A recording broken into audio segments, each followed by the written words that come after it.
अस्सलाम वालेकुम viewers, welcome back to another video. IO.net के बारे में बात करेंगे। मोस्टली लोगों के पास होल्ड किया हुआ है IO.net। कुछ को एयर ड्रॉप मिल गया, कुछ लोगों ने बाइंग कर ली थी। तो क्या होल्ड करना चाहिए? मार्केट नीचे कहाँ तक आ सकती है? मार्केट यहाँ से पंप होकर कहाँ तक जा सकती है? इसके मुतालिक कंप्लीट सिनेरियो जो है वो आप लोगों के साथ में शेयर करूंगा। जो टेक्निकल एनालिसिस हैं, जो मार्केट में न्यूज़ चल रही हैं, ये जो मार्केट हमें दिखा रही है, ये जो चार्ट्स हमें शो करवा रहे हैं, वो सारी की सारी इन्फॉर्मेशन आपके साथ शेयर करूंगा। मेरा नाम है कासिम, आप देख रहे हैं मेरा YouTube channel mister Qasim Wattoo. Channel पे अगर पहली दफा है तो चैनल को सब्सक्राइब लाजमी कर लीजिएगा, ताकि जितनी भी आने वाली क्रिप्टो करेंसी से रिलेटेड अपडेट्स हों वो आप लोगों को मिलती रहें। IO.net की प्राइस इस टाइम पे चल रही है 5.18। हाईएस्ट इसकी जो प्राइस गई है जनाब, वो गई है $6.45 पे, और लोएस्ट जो प्राइस गई है 2 दिन पहले $3.31। 17 आवर्स अगो कल जब CPI की रिपोर्ट आई तो उसके बाद इसकी जो प्राइस थी वो $6.44 पे, $45 पे गई है।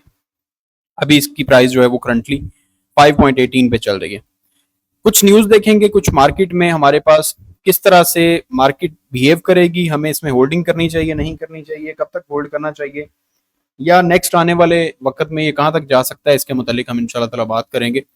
हमारे पास सबसे पहले तो न्यूज़ है रिवॉर्ड्स एंड बर्न मैकेनिज्म के बारे में, क्योंकि मार्केट में इस टाइम पे जो इसकी करंट सप्लाई है, ये इसकी करंट सप्लाई है जो इस टाइम पे मौजूद है, सर्कुलेटिंग सप्लाई 95 मिलियन है, और इसकी जो टोटल सप्लाई है वो 800 मिलियन है।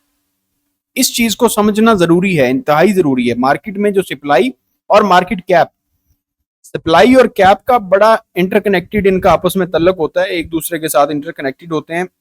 सप्लाई अगर ज्यादा होती है, मार्केट कैप कम होता है, तो ऑब्वियसली उसकी प्राइस डाउन होती है। अगर बर्निंग होती है, सप्लाई कम होती है, मार्केट कैप ज्यादा होता है, तो उससे ऑब्वियसली आपकी कॉइन की प्राइस जो है वो ऊपर जाती है।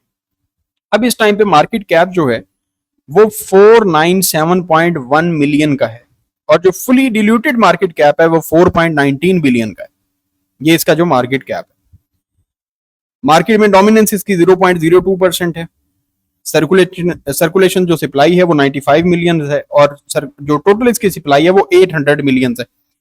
अब जो टोटल इसकी सप्लाई है वो जब डिस्ट्रीब्यूट होगी तो मार्केट कहां पे जाएगी, मार्केट क्या बिहेव करेगी, इस चीज को कंप्लीट रखने के लिए the burn mechanisms uses revenues from IOG network to purchase and burn IO tokens, adjusting the burn rate based on the token's price.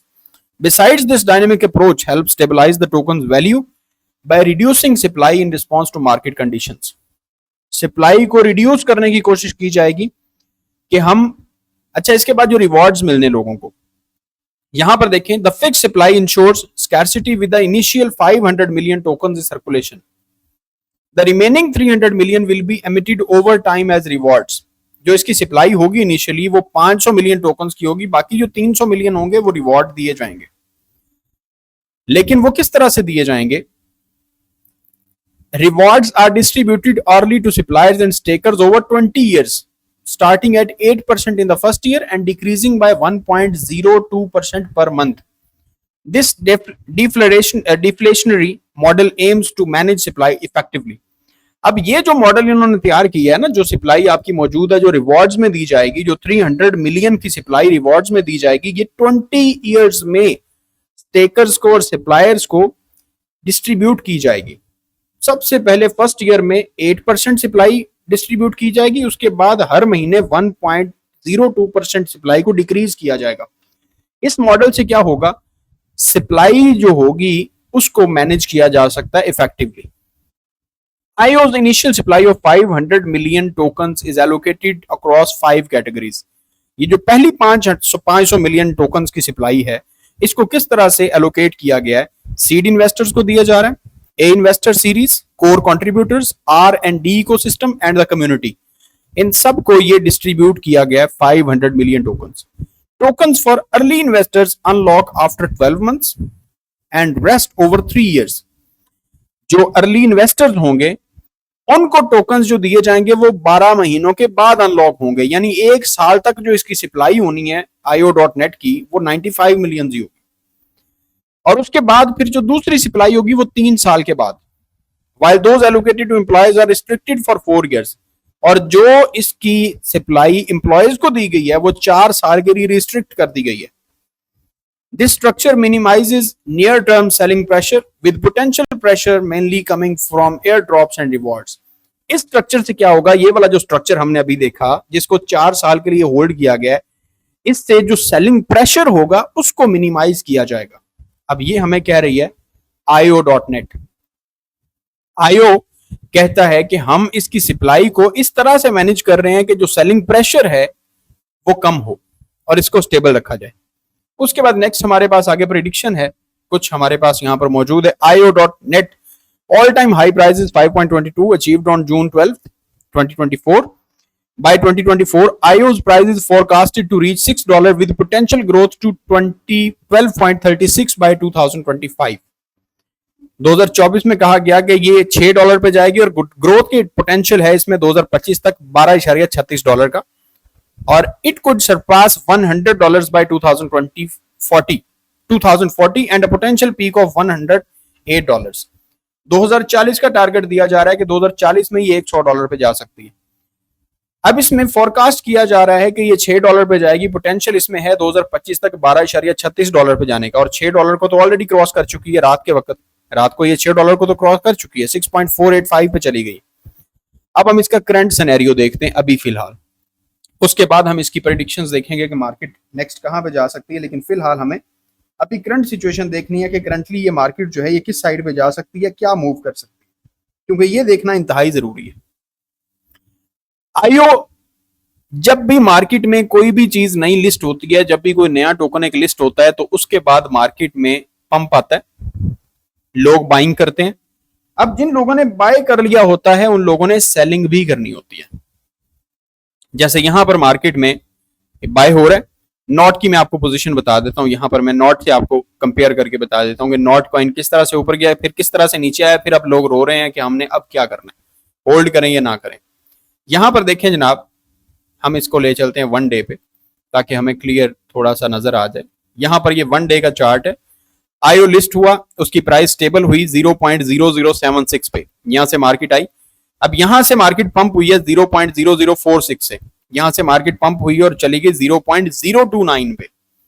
इधर तक लोग जाके बाइंग करते रहे। यहां पे जिन लोगों ने 0.029 पे बाइंग की और मार्केट नीचे आ गई 0.015 पे, जिस बंदे ने $1000 लगाया उसका वापस $400 सिर्फ रह गया। वजह क्या बनी? वजह सिर्फ और सिर्फ ये बनी कि जिन लोगों ने यहां से बाइंग की है इस पोजीशन से, जो लोग यहां से बाइंग करके ऊपर जा रहे हैं, उन लोगों ने प्रॉफिट टेकिंग तो करनी है। यहां पे प्रॉफिट टेकिंग करके मार्केट को नीचे लेके आए हैं। प्रॉफिट टेकिंग होती है, मार्केट में सेलिंग आती है तो मार्केट की प्राइस जो टोकन की होती है वो आपकी कम होती है। सेम सिनेरियो आपका IO का भी होगा। IO इस टाइम पे अपना जो ऑल टाइम हाई इसने पहले बनाया था 5.84, इसको क्रॉस करके ऊपर जा चुका है। यहां से ये वाला जो टोकन है आपका, ये इस जगह से जा रहा है, इस जगह पर जिन लोगों ने अभी बाइंग की हुई है, यहां पे जाके लोग अपनी कुछ सेलिंग कर रहे हैं, फिर यहां पे जाके लोगों ने कुछ सेलिंग की, मार्केट थोड़ी सी नीचे आई है, रीटेस्ट किया इसने 0.5 वाले हमारे लेवल को, इस लेवल को इसने रीटेस्ट किया। यहां से पॉसिबल चांसेस हैं कि मार्केट यहां से थोड़ा सा वापस जाए, $7 को टच करके एक बार मार्केट ने गिरना है वापस लाजमी, और ये $3 के करीब इस लेवल में जरूर आएगी। इस लेवल पे ये मार्केट आएगी, क्योंकि जो लोग यहां पर बाइंग करके बैठे हुए हैं, यहां से जो बाइंग करके ऊपर गए हुए हैं, इन लोगों ने यहां पे अपनी प्रॉफिट टेकिंग करनी है, और प्रेशर जो होगा, सेलिंग प्रेशर जो होगा वो बहुत ज्यादा होगा और मार्केट डंप होगी और यहां पे आएगी। अनलेस के कोई न्यूज पॉजिटिव इतनी नहीं आ जाती कि BTC को भी पंप करवा के बहुत ऊपर लेके चली जाए। अब मार्केट में न्यूज तो आई है, BTC आज भी थोड़ा बहुत वॉलेटाइल हुआ जब PPI आई, और कल भी वॉलेटाइल हुआ जब CPI आई। ठीक है, सेम इसी तरह से अगर BTC पंप करता है तो उसके साथ ही ये वाले कॉइन्स भी पंप करते हैं और करेंगे, लेकिन उससे पहले पहले एक बार ये बेरिश लाजमी होगा, और लोगों को, जिन लोगों ने यहाँ पे बाइंग की हुई है, यहाँ नीचे से बाइंग की हुई थी, वो लोग अपनी यहाँ पे प्रॉफिट टेकिंग करेंगे और सेलिंग होगी, और हैवी प्रेशर के साथ सेलिंग होगी। वहां पे आप लोग बाइंग करें। अगर होल्ड किया हुआ है इस पोजीशन पे आप लोग हैं, आप लोगों ने यहां से बाइंग की हुई थी, ये वाला जो नीचे वाला आपका पोर्शन है, ये वाला अगर आपने इस जगह से बाइंग अपनी की हुई थी, इस एरिया में से, और आप यहां पे मौजूद हैं, इस जगह पे मौजूद हैं, इस जगह पे मौजूद हैं, तो प्रॉफिट टेकिंग करें, प्रॉफिट टेकिंग लाजमी करें। यहां पे 50% सेलिंग करें। मार्केट नीचे आती है तो जो 50% आपके पास डॉलर्स होंगे उससे बाय करें। मार्केट ऊपर जाती है तो जो आपके पास पड़े होंगे IO के टोकन्स उनको सेल करें। मार्केट नीचे आएगी फिर से बाइंग करें। आपके पास डॉलर्स होने चाहिए जब मार्केट वापस आए तो आप बाइंग कर सकें। ये सिनेरियो आपका होना चाहिए। मजीद अपडेट्स के लिए आप लोग हमारे इस चैनल को सब्सक्राइब कर सकते हैं। वीडियो को लाइक कर दीजिएगा। कमेंट्स में लाजमी आपने बताना है कि किस कॉइन को आपने होल्ड किया हुआ है, किस किस कॉइन के मतलब आप जानना चाहते हैं। पेपे कॉइन के बारे में रिक्वेस्ट आ रही है, पेपे कॉइन के मतलब इंशाल्लाह ताला जरूर अपडेट देंगे नेक्स्ट वीडियो में। अल्लाह ताला आप सबको कामयाब करे जिंदगी के हर नेक मकसद में। चैनल को सब्सक्राइब करना, वीडियो को लाइक करना मत भूलिएगा। खुदा हाफिज।